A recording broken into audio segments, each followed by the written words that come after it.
नमस्कार, आप देख रहे हैं न्यूज समय तक और मैं हूं आपके साथ अमन त्रिवेदी। आइए नजर डालते हैं आज की ताजा खबरों पर। चलिए जानते हैं आज के देश और दुनिया की सिलेक्टेड काम की और महत्वपूर्ण 50 बड़ी खबरों को सिर्फ 10 मिनट में। पर अभी तक आपने इस वीडियो को लाइक नहीं किया तो लाइक कर दीजिए। पीएम मोदी ने 1 लाख परिवारों को पक्के घरों के लिए 540 करोड़ रुपए के फंड की पहली किस्त की जारी। कहा, हमारी कोशिश है कि कोई भी व्यक्ति सरकार की कल्याणकारी योजनाओं से वंचित न रहे, क्योंकि देश तभी विकसित हो सकता है जब सरकारी योजनाओं का लाभ सभी तक पहुंचे। कांग्रेस नेता राहुल गांधी ने इम्फाल वेस्ट से शुरू की दूसरे दिन की भारत जोड़ो न्याय यात्रा। 2 दिन में 257 किलोमीटर चलकर रात को पहुंचे नागालैंड। इस दौरान राहुल गांधी बोले, देश में शांति और धर्म की राजनीति खत्म करना ही मेरा लक्ष्य है। जीपीएस बेस्ड टोल की टेस्टिंग अगले महीने से शुरू करेगी मोदी सरकार। फास्टैग प्लेटफॉर्म बन जाएगा इतिहास। दरअसल अगर कोई यात्री कम दूरी तय करेगा तो जीपीएस बेस्ड टोल सिस्टम उससे उसी हिसाब से कम चार्ज करेगा। मौजूदा समय में ऐसी व्यवस्था नहीं है। राम मंदिर में लगने वाली मूर्ति तय। कर्नाटक के मूर्तिकार अरुण योगीराज द्वारा बनाई गई मूर्ति की गई सिलेक्ट। भगवान राम के 5 साल की अवस्था की मूर्ति का वजन 150 से 200 किलोग्राम है।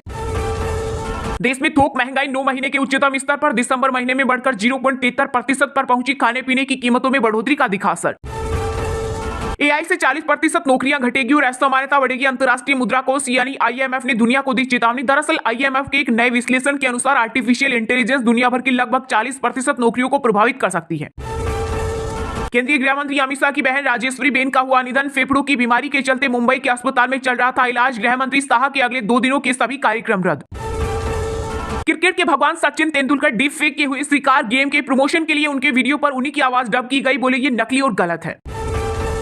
बॉर्डर एरिया में आतंकी गतिविधियां बढ़ी। Indian army chief general Manoj Kumar Pande बोले, सीमा पर घुसपैठ के हो रहे प्रयास। भारत ने बाहर से मंगवाए एडवांस हथियार। रात में सोने की तरह चमकेगा राम मंदिर। ग्राउंड फ्लोर पर लगाए गए सोने के 14 दरवाजे। गर्भगृह में होगा सिर्फ एक दरवाजा। मंदिर ट्रस्ट ने जारी की तस्वीरें। देश में अब तक 30 करोड़ आयुष्मान कार्ड बने। सिर्फ एमपी, यूपी और महाराष्ट्र में 1/3 कार्ड बने। 6.2 करोड़ लोगों का अस्पताल में हुआ इलाज। राम की भक्ति में लीन होगी आम आदमी पार्टी। आज दिल्ली की सभी विधानसभा में करवाएगी सुंदरकांड का पाठ, जिसमें पार्टी के सभी विधायक और पार्षद होंगे शामिल। शीतलहर और कोहरे का डबल अटैक। अभी और पड़ेगी कड़ाके की सर्दी। दिल्ली, यूपी सहित उत्तर भारत में अलर्ट। वहीं दिल्ली में घने कोहरे की वजह से 150 फ्लाइट्स लेट और 80 से ज्यादा की गई कैंसिल। अमिताभ ने अयोध्या में खरीदा 14.5 करोड़ का प्लॉट। राम मंदिर से 15 मिनट दूर स्थित 7 स्टार इनक्लेव 10 सरयू में किया इन्वेस्टमेंट। बसपा का लोकसभा चुनाव अकेले लड़ने का ऐलान। पार्टी सुप्रीमो मायावती बोली, गठबंधन से फायदा कम और नुकसान ज्यादा। राजनीति से संन्यास लेने से किया इनकार। साथ ही कहा, देश में धर्म की आड़ में हो रही राजनीति। बीजेपी ने मुफ्त राशन देकर जनता को गुलाम बनाने की कोशिश की। मध्य प्रदेश के उज्जैन में 5 लाख लड्डू को अयोध्या भेजने के लिए किया गया तैयार। खुद पैकिंग करते हुए दिखे सीएम मोहन यादव। महाराष्ट्र में मराठा आरक्षण की मांग को लेकर फिर से आंदोलन की चेतावनी। सामाजिक कार्यकर्ता मनोज जार्गे मुंबई में 26 जनवरी से करेंगे अनिश्चितकालीन अनशन। पाकिस्तान में महंगाई ने निकाला दीवाना। 250 रुपए किलो प्याज तो 400 रुपए में मिल रही 12 अंडे। वहीं 8 फरवरी 2024 को वहां पर होने वाले आम चुनाव में सरकार को उठाना पड़ सकता है नुकसान। अयोध्या राम मंदिर में रामलला की प्राण प्रतिष्ठा की सभी तैयारियां पूरी। मंदिर ट्रस्ट के सचिव चंपत राय बोले, प्राण प्रतिष्ठा कार्यक्रम 22 जनवरी को होगा, लेकिन इससे जुड़े अन्य कार्यक्रम आज से होंगे शुरू। इस कार्यक्रम में सभी धर्मों और संप्रदायों के लोगों को भेजा गया न्योता। भारत से विवाद के बीच मालदीव निभा रहा चीन से याराना। कांग्रेस नेता शशि थरूर ने केंद्र से कहा, भारत को मालदीव की चीन से निकटता को लेकर निश्चित रूप से सतर्क रहना चाहिए। साथ ही कहा, 2024 में बीजेपी सबसे बड़ी पार्टी बनकर उभरेगी। आदिवासी सबरी की वजह से राजकुमार से मर्यादा पुरुषोत्तम बने भगवान श्री राम। पीएम मोदी ने राम मंदिर का जिक्र कर वनवासियों से मांगा सहयोग। कहा, जिनको कभी किसी ने पूछा नहीं उनको मोदी आज पूछता भी है और पूजता भी है। आज की राज कथा बिना गरीब, बिना वंचित और बिना वनवासी भाई बहनों के कल्याण के संभव ही नहीं। अयोध्या में 45 एकड़ में बना तीर्थ क्षेत्र पुरम। इसमें 12,000 लोग रुक सकेंगे। यहाँ ठहरने वाले लोगों को अस्पताल से लेकर रहने, खाने और लाइब्रेरी जैसी सुविधाएं मिलेंगी। लखनऊ से अयोध्या के लिए हेलीकॉप्टर सेवा 19 जनवरी से होगी शुरू। वहीं महर्षि वाल्मीकि एयरपोर्ट से शुरू हुई मुंबई की पहली फ्लाइट। अयोध्या में गिराई गई मस्जिद गुलामी का प्रतीक। कार सेवकों ने नहीं किया दंगा। आरएसएस प्रमुख मोहन भागवत बोले, राम मंदिर बनने का आनंद है, लेकिन अभी और बहुत काम करना है और यह भी ध्यान रखना है कि जिस तपस्या के चलते यह सपना पूरा हो रहा है वह आगे भी जा रही है। अंतरिक्ष में बढ़ती भारत की छाप। 2024 और 2025 में इसरो सूरज के पास से लेकर मंगल तक और अंतरिक्ष में मानव सहित यान तक भेजने की कर रहा तैयारी। मैं गारंटी नहीं दे सकता कि हर देश हर समय भारत का समर्थन करेगा या उससे सहमत होगा। मालदीव विवाद के बीच विदेश मंत्री एस जयशंकर का बड़ा बयान। राम मंदिर की प्राण प्रतिष्ठा कोई धार्मिक आयोजन नहीं, भाजपा इससे राजनीतिक लाभ कमाना चाहती है। डीएमके सांसद टीआर बालू बोले, भाजपा 2014 में सरकार बनाने के बाद से अपने वादे पूरे नहीं कर पाई है, इसलिए अब वो इसे अपनी उपलब्धि बता रही। राहुल गांधी की न्याय यात्रा सिर्फ छलावा। कांग्रेस नेताओं के साथ खुद ही हो रहा अन्याय। केंद्रीय मंत्री अनुराग ठाकुर ने विपक्ष पर कसा तंज। इंडिगो की फ्लाइट में पैसेंजर ने पायलट को मारा थप्पड़, उड़ान में 13 घंटे की देरी से था नाराज, बोला चलाना है तो चला, नहीं तो गेट खोल दे। पाकिस्तान से एमपी आए हिंदुओं का दर्द, नागरिकता के लिए 26 साल से भटक रहे, अब सीए से बंधी आस। लंबे अरसे बाद दिखी नुपुर शर्मा, राम मंदिर यात्रा में हुई शामिल, लोगों ने दिया रिएक्शन। धोनी को मिला राम मंदिर का न्योता, अयोध्या में कांग्रेस कार्यकर्ताओं से झड़प, पार्टी का झंडा फड़ा, यूपी कांग्रेस के कई दिग्गजों ने किया सरयू में स्नान। चलिए अब जानते हैं जो आम आदमी के काम की और फायदेमंद खबरें हैं उनको विस्तार से, पर इससे पहले अभी तक आपने इस वीडियो को लाइक नहीं किया तो लाइक कर दीजिए।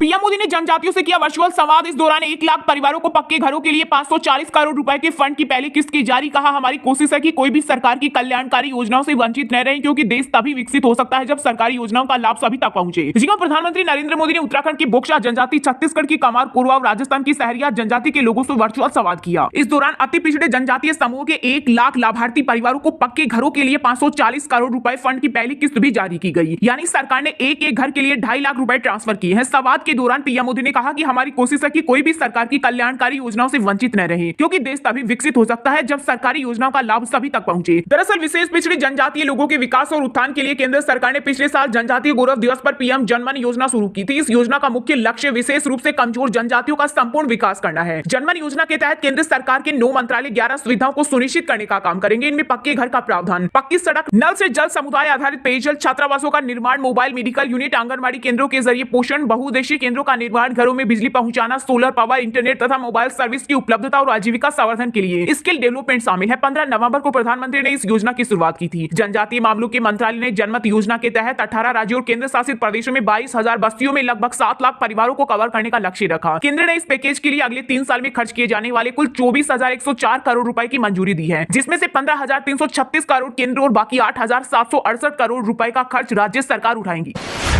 देश में अब तक 30 करोड़ आयुष्मान कार्ड बने, सिर्फ एमपी, यूपी और महाराष्ट्र में 1/3 कार्ड बने, 6.2 करोड़ लोगों का अस्पताल में हुआ इलाज। जी हां, केंद्र सरकार की आयुष्मान भारत प्रधानमंत्री जन आरोग्य योजना के तहत देश में अब तक 30 करोड़ आयुष्मान कार्ड बन चुके हैं। स्वास्थ्य मंत्रालय के मुताबिक सबसे ज्यादा कार्ड उत्तर प्रदेश, मध्य प्रदेश और महाराष्ट्र में बने हैं। पिछले 2 फाइनेंशियल ईयर में 16.7 करोड़ और मौजूदा ईयर 2023-24 में अभी तक 7.5 करोड़ कार्ड बने हैं, यानी हर 1 मिनट में देश में 181 कार्ड बन रहे हैं। हेल्थ मिनिस्ट्री ने बताया कि इस स्कीम के तहत अब तक 6.2 करोड़ लोगों का अस्पताल में इलाज हुआ है, जिसमें सरकार का 79,157 करोड़ रुपए का खर्चा है। साथ ही हेल्थ मिनिस्ट्री ने कहा कि यह स्कीम समाज में समानता को भी बढ़ावा दे रही है। कुल 30 करोड़ कार्ड में से महिलाओं की 49% कार्ड बनी है। वहीं स्कीम के तहत इलाज कराने वालों में से 48% महिलाएं हैं। वहीं आयुष्मान कार्ड बनवाने के लिए केंद्र सरकार ने मोबाइल फोन पर भी आयुष्मान कार्ड ऐप के जरिए अप्लाई करने की सुविधा दी है। ऐप डाउनलोड करने के बाद लाभार्थी को मोबाइल नंबर की मदद से रजिस्ट्रेशन कराना होगा। इस योजना में पुरानी बीमारियां भी कवर होती है। किसी बीमारी में अस्पताल में एडमिट होने से पहले और बाद के खर्च इसमें कवर होते हैं। ट्रांसपोर्ट पर होने वाले खर्च इसमें कवर होता है। सभी मेडिकल जांच, ऑपरेशन, इलाज जैसी चीजें इसमें शामिल है। इस योजना के तहत अब तक 5.5 करोड़ से ज्यादा लोग अपना इलाज करा चुके हैं।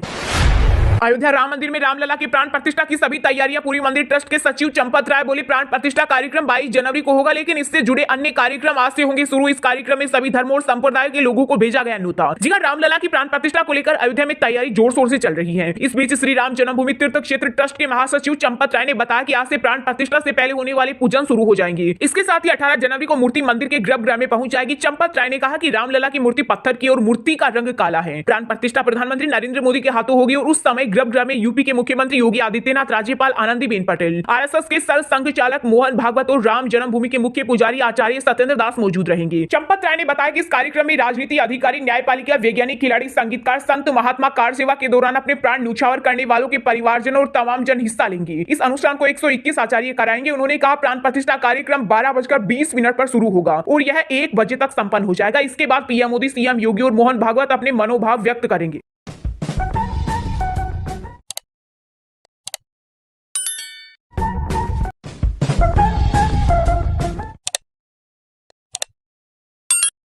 फिलहाल खबर में इतना ही। तब तक के लिए देखते रहिएगा न्यूज समय तक और दीजिए यानी हमें यानी कि अमन त्रिवेदी को इजाजत। नमस्कार।